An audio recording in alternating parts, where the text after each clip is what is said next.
Matagal ko nang gustong malaman mo.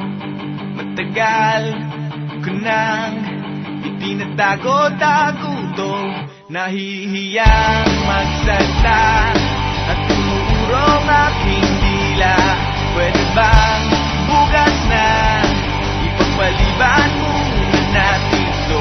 Dahil umukuha lang ng tiyempo upang sabihin sa'yo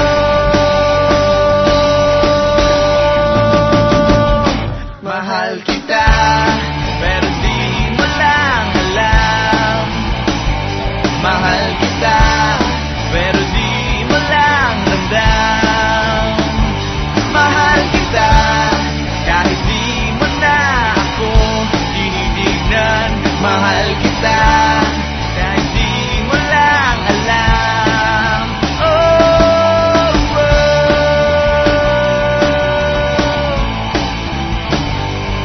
Matagal ko nang gustong sabihin to. Matagal ko nang gustong aminin sa'yo. Sandali, eto na, at sasabihin ko na nga. Ngayon na, mamaya, o baka pwedeng bukas na. Dahil kumukuha lang ng buwelo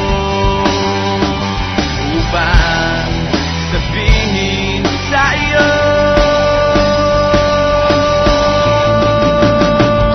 mahal kita, pero di mo lang alam.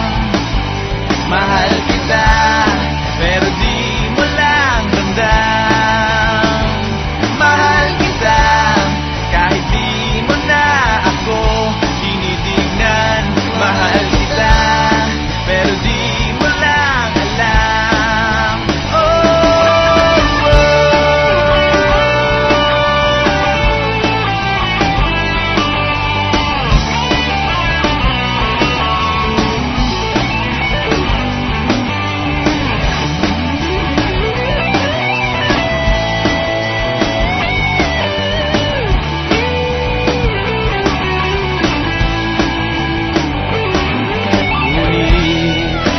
Kumukuha lang ng tiyempo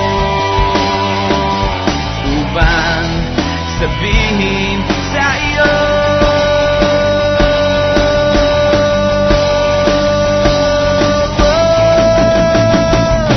mahal kita, pero hindi mo lang alam. Hindi mo alam kasi hindi mo naman ako tinitignan. Ayaw mo namang itanong sa akin kasi baka nga naman hindi naman ikaw. At hindi ko rin naman sa'yo sasabihin kasi ayoko pa sa ngayon naman di ikaw. Mahal kita, pero hindi nga lang halata. Hindi halata kasi wala nga naman akong ginagawa. Hindi ako kumikibo, hindi ako nagsasalita. Wala. Pero hindi ako torpe. Hindi ko lang talaga masabi sa'yo ng harapan. Mahal kita, pero dehins mo pa rin ramdam. Hindi mo ako titignan. Hindi rin kita titignan. Lagi mo lang akong pakikiramdaman, lagi rin kitang pakikiramdaman. At araw-araw tayong magdededmahan hanggang sa tayo ay magkabistuhan. Pero ngayong malapit nang matapos ang kanta ko, nais kong magkaalamanan na. Nais kong ako na rin ang magsabi sa'yo ng harapan kasi alam kong doon din naman ang tuloy niyan at dalawa din lang naman ang posibleng sagot dyan. Oo o hindi. Kaya't eto na, sasabihin ko na para matapos na at hindi na magkachismisan pa. Sasabihin ko na para wala nang problema at para hindi na rin kayong lahat nabibitin pa. Mahal kita, pero di mo lang alam. Mahal kita, pero di mo lang ramdam. Mahal kita, kahit di mo na ako tinitignan. Mahal kita, kahit lagi mo na lang akong dinidid.